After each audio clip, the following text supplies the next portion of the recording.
اسلام بھائی یہ پوچھتے ہیں کہ میری امی کو قرآن پاک صحیح پڑھنا نہیں آتا، اس لیے وہ قرآن نہیں پڑھتی، تو کیا وہ قرآن سن سکتی ہیں یا پھر جتنا انہیں پڑھنا آتا ہے اتنا ہی پڑھتی رہے یہ کافی ہے؟ اصل قرآن کریم پڑھنا اپنی جگہ پر یہ تو ہر مسلمان پر فرض عین ہے یہ کہ کم از کم ایک آیت اس کو زبانی یاد ہو تاکہ وہ نماز میں فرض ادا ہو۔ سورہ فاتحہ پوری یاد ہونا، ہر مسلمان کو زبانی یاد ہونا اور درست یاد ہونا کہ جس سے معنی خراب نہ ہوتے ہوں، یہ مطلب واجب ہے۔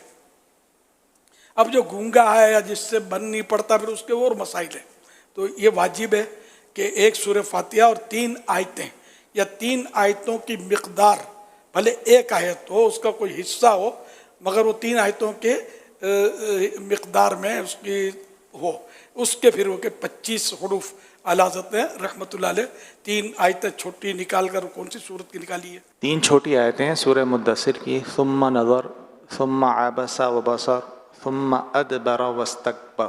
3 آیتیں اس کے حروف بنتے ہیں 25، جو اعلیٰ حضرت نے فرمایا 25، اور علامہ شامی رحمۃ اللہ علیہ نے 30 حروف فرمائے۔ اعلیٰ حضرت نے 25 حروف اور شامی نے 30 حروف کو، کم از کم 30 حروف واجب ہیں۔ تو اس میں مطلب اعلیٰ حضرت رحمۃ اللہ علیہ فرماتے ہیں کہ 25 سے واجب تو ادا ہو جائے گا۔ اعلیٰ حضرت کی تحقیق یہ اپنی جگہ پر مجتہد فی المسائل تھے، اعلیٰ حضرت کو علماء نے مجتہد فی المسائل قرار دیا ہے۔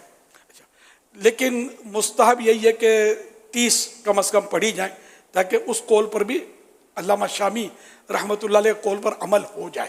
اتنا مطلب یاد رکھنا یہ واجب۔ پھر یہ کہ مستحب کی مقدار میں یاد ہونا یہ مستحب۔ تو اتنا قرآن تو اب دیکھ کر پڑھنا نہ آتا ہو تو اس کا نہیں لکھا، بلکہ یہ کہ یاد ہوں۔ اب یاد ہوں تو کسی نے یاد کروا دیا، یہ بھی تو ہو سکتا ہے نا کہ دیکھنا نہیں، دیکھ کے نہیں پڑھ، یہ سارا یاد ہے اور وہ درست یاد ہے، تو اس کا فرض واجب وغیرہ اس میں ادا ہوگا۔ تو اگر اب رہا یہ کہ والدہ کو آتا نہیں ہے تو سیکھنا تو ہوگا، والدہ ہوں کوئی بھی ہو سیکھنا ہوگا، جتنا میں نے کہا کم از کم اتنا تو سیکھنا ہوگا۔